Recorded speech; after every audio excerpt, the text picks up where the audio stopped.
Travis with Dark Horse here.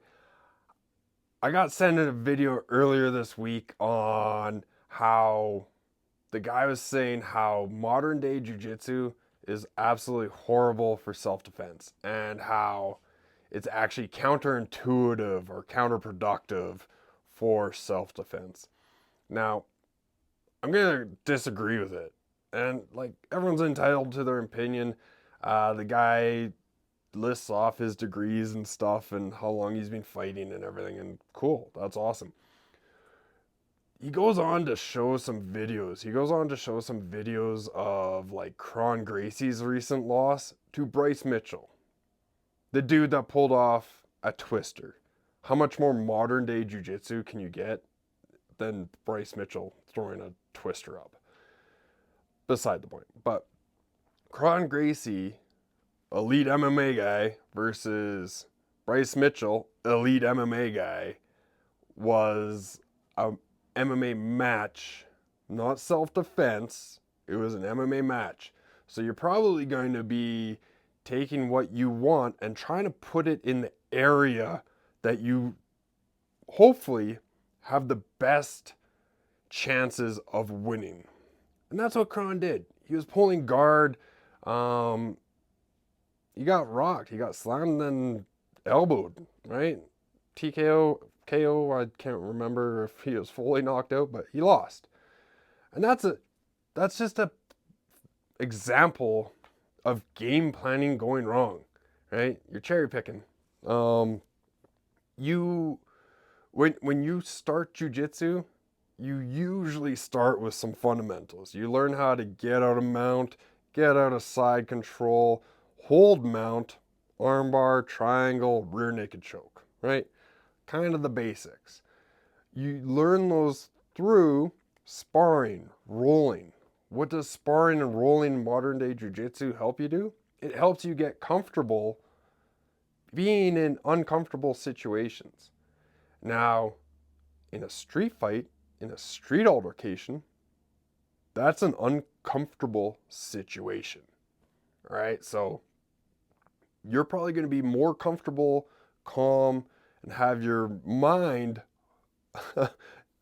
have the ability to think, okay, in those kind of things. That comes from modern day jiu-jitsu and sparring and all this stuff. Now, it goes on to say, like he shows a match of Imanari versus Mikey, and you see Mikey like butt scooting in. That is elite level grappler versus elite level grappler game planning, right? You can't say, look at modern day jiu-jitsu and say, look at this, when they're game planning for a specific rule set. I can guarantee you that someone that knows how to throw up worm guard or throw a flying triangle or throw up a flying armbar isn't going to be doing that in a street fight, in a street altercation, or a self-defense situation. They're probably going to get in, bear hug takedown, or just like shoot for a double or something like that. They're going to learn, they know enough.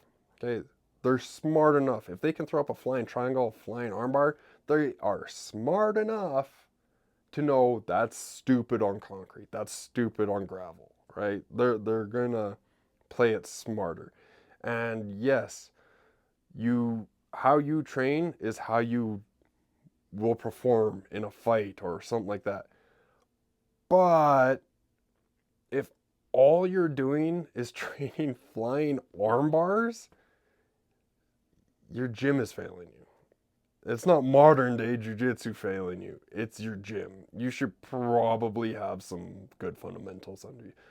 And I can't see any instructor going, all right, class, for the next 5 years, all we're going to be doing every single class is flying arm bars, and that's all you're ever going to learn. You're not going to learn how to get out of mount. You're not going to learn how to like close distance, gain distance, whatever it is. All we're doing is flying arm bars. Show me that gym. I want to know what gym this is. I would like to go and train at that gym. I think that would be funny. But in self-defense, nobody's doing that. So to say modern day jiu-jitsu is counterintuitive, I gotta disagree. And then goes on to show like old school UFC videos and like yeah, those guys are going in to maul you. And it is closer to a street fight, but they still had conditioning. They still had like an idea of what they were going into. Also, if you pick a fight with like someone that looks like Tank Abbott, that's on you. That dude's coming in and winging bombs. And Tank Abbott was one of those guys that could just wing bombs for 30 seconds and you get tired.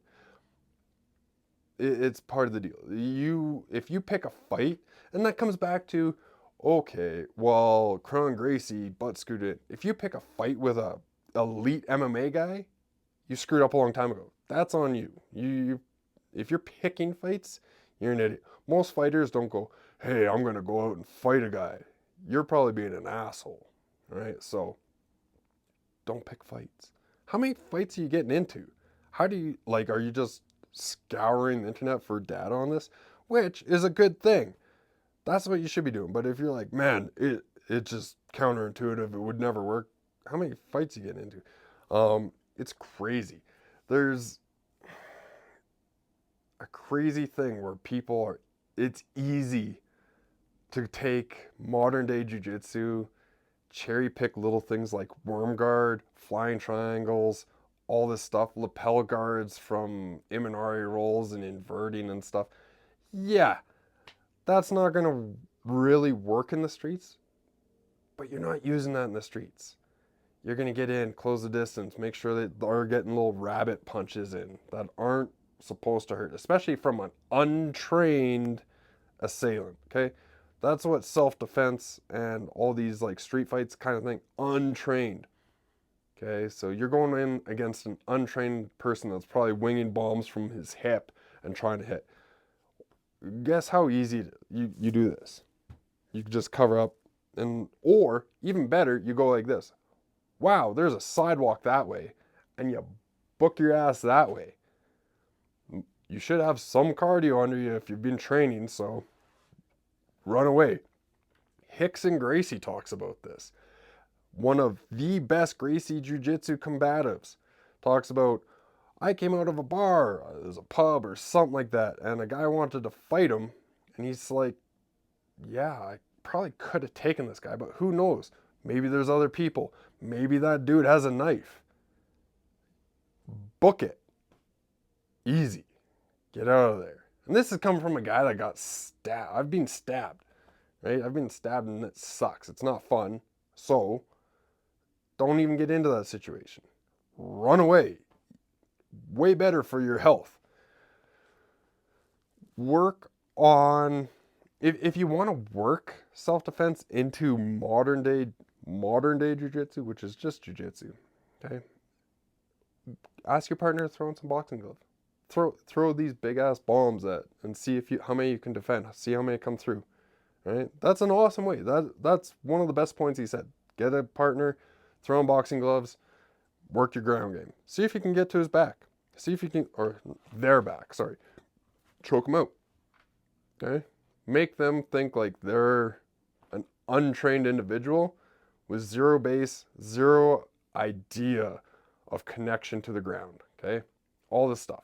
They got to pretend like they have zero because all they're doing is winging bombs like what would happen in a street fight. Also, statistically, most fights end up on the ground, right? Protect yourself. You should be comfortable, even in modern day jiu-jitsu where everyone's inverting apparently. You're cherry picking data, but you should be comfortable off of your back to sweep, get on top, choke them out, punch them, elbow, whatever you want. And it's crazy to say that modern day jiu-jitsu is counterintuitive. It's not. It's going to help you. It helps you get comfortable in uncomfortable situations. You're going to be able to breathe where most people are holding their breath and trying to just wing bombs or hold you or whatever or control. You're going to be able to think clearly for the most part. All right? Now, I do agree that you should cross-train. Like if self-defense is your biggest thing, jiu-jitsu's good. Judo's good. MMA is probably one of the best because it teaches you striking, grappling, takedowns, everything all encompassing. And MMA is becoming its own martial art.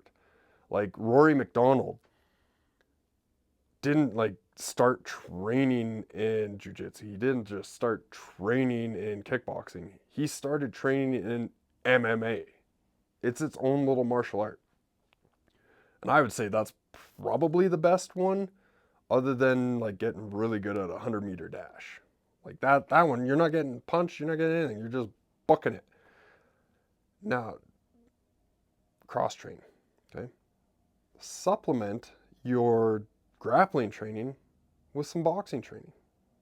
Supplement your grappling training with some wrestling. Supplement grappling like jiu-jitsu with kickboxing, Muay Thai. Something that gives you an idea of this is how to throw a correct punch. This is how to correctly block a punch, right? That is going to serve you so well in the grand scheme of self-defense or street fight altercations. Also, just don't get into street fight altercations. That seems like the best thing. Just mind your business. I mean, the biggest thing is when you see fighters out, you don't see them like flaring up and wanting to go all the time because they want to train. They want to train the next day. They don't want to go out into a street altercation and like, oh, I busted up my knuckles, now I can't train for like a couple months. No, they're usually the most chill people. So I'm going to end it on something, and this might just like spark some debate. But if the very beginning of a video goes, hey, this sucks, but I have an instructional that you can buy to make everything better, put on your critiquing hat and go, oh, they're trying to sell me something. I'm going to take this video with a grain of salt. Anyways, get out, train. If self-defense is your thing, get training with some strikes, play around with what you would need to, but ultimately, get the fundamentals under you. Everyone will do well, all right? Other than that, catch you on the flip side.